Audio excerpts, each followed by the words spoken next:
Hey, Joel Foreman here, and I'm focusing on telling you a series of stories through my video about how you can manage money with confidence.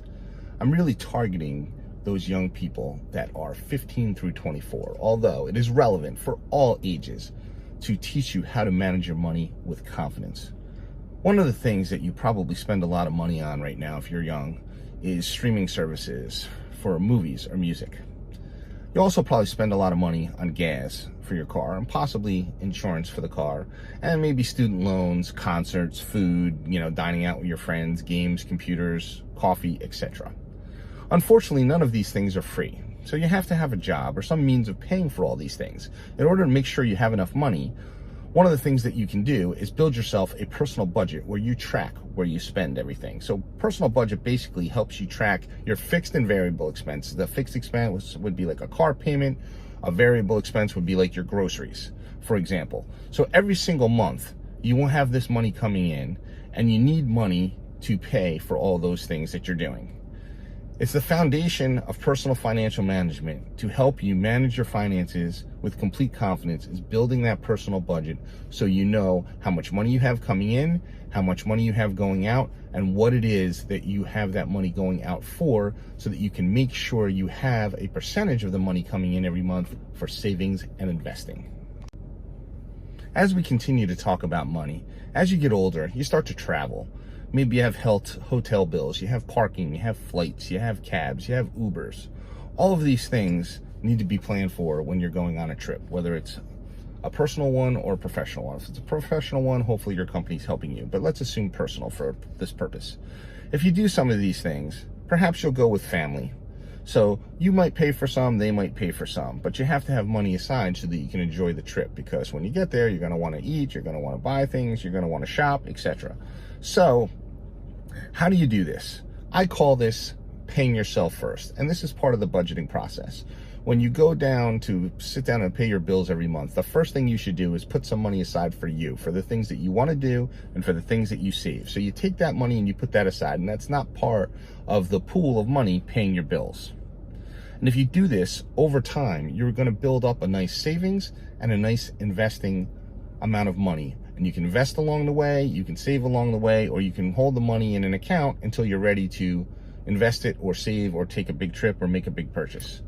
By doing all these things, you're learning how to create good financial habits. You're starting with the understanding of the personal budget, and then you're grasping and embracing the concept of paying yourself first.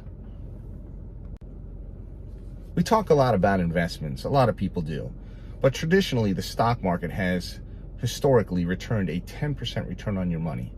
So I can tell you, as a financial person for the last 30 plus years, at a 10% return on your money is very solid. It's not, going to make you rich overnight, but if you get a 10% return on your money over time, and the time value of money, and you have time on your side, especially for retirement, this is a very good steady rate of return. So how can you put money aside away for savings? Well, one of the things you can do, out of every single paycheck, you take money out, or if you get a bonus or a tax refund or any chunks of money, think about what you want to do with that money. You can take some of it to spend, you should take some of it and put it in your savings, and you should take some of it and invest it and reinvest it. And over time, this money will grow. Another good habit is you should try to avoid taking on unnecessary debt. Sometimes you have to take on debt to buy a house with a mortgage or a car, so you take on a car payment, but you try to minimize that or avoid it altogether if you can, by paying cash for the car, or, if you get the car, paying it off early. A much better way to talk about money, though, is, again, paying yourself first. If you save money and you invest money so that when it comes time to buy the car, most people will still get a loan, but you should have a big chunk of money to put down so you don't feel that chunk, whether it's $3,000, $5,000, $8,000, whatever you put down, and you only need to absorb the payment, and you can enjoy the buying experience itself because you did a good job of paying yourself first and had that money readily available when you wanted to pull the trigger and get that car. I want you to really pay attention to this, because your credit score. Pay attention to your credit score. I did say this twice, and I did it because it's important and it bears repeating. Your credit score is going to be part of your financial life and part of your life for your entire life. The better your financial capabilities are of managing your money, and the better you are at keeping your credit score high, the lower the interest rates you are going to pay over time on various loans, whether it's mortgages, student loans, car loans, etc. And the other thing is, when you pay your credit cards off on time, it can actually boost your credit. A lot of people talk about credit cards and say how you can get yourself in trouble with credit cards, etc.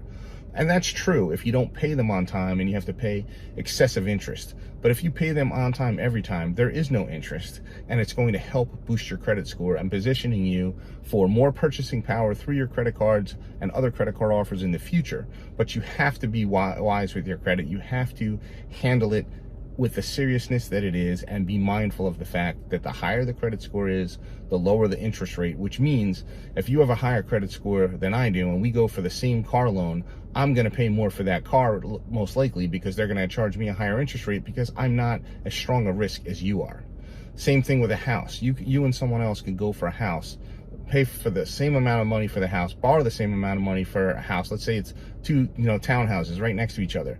But if that person's credit score is 80 points above yours, they're going to pay less, not only in their monthly mortgage cost payment, but they're also going to pay less in interest over that time. And again, this is all tied to credit score. So credit score, vitally important, and it follows you. When it comes to saving money, this is another thing I like to do in exercise. I recommend, first of all, eating at home more, because when you go out to eat, you not only have beverages, but you also have tips in addition to the cost of the food. And in almost all cases, you can eat home for a lot less just on the meal itself, and then you don't have a tip and you don't have a drink because you already have stuff at home that you've already paid for. You just drink water. So if you take a look at what you've spent dining out just for the next 3 or 4 months, the last 3 or 4 months, and let's just say you decide to cut that in half, there's a good chance that over the next 3 or 4 months, you're going to have hundreds of dollars, a pretty significant chunk that you can now save for a vacation, save for a big purchase, throw some money into one of your investment vehicles. So things that you're doing all the time, you can think about how you're spending your money. And if you have a personal budget, you can go back and look at the history of what you spent your money on and how much. And you can always find opportunities to free up cash for more savings and more investing. Another thing I like to talk about for saving money, let's just say you had a car payment, and that car payment was $300 a month, and you just paid it off. Woohoo! Exciting, right? So what are you now going to do with that $300 a month? You're going to plan on holding this car for a while. Yeah, you're going to have to make sure you have some money aside for maintenance, but let's forget about that for a second. Let's just say out of that $300, you want to take 60% or $180 of that, and you want to invest that in some of the investments that you're already in. So you do that, and over the course of 1 year, that's $2,160 that you're setting aside or putting into an investment vehicle. The other 40%, or the $120 a month that's left over of that $300, I do recommend that you save that somewhere, because in 2 or 3 years, you're probably going to need money for a down payment on a car, and you want to make that as painless as possible. So by saving this money that you were already spending it. So the $300 was going out. So now all you're doing is you're redirecting it to pay yourself with it. It's a beautiful thing. The $120 goes towards the down payment every month. You're saving that, and then the $180 is going towards investments, which can hopefully grow and really make you a lot more money over the course of the next couple of years.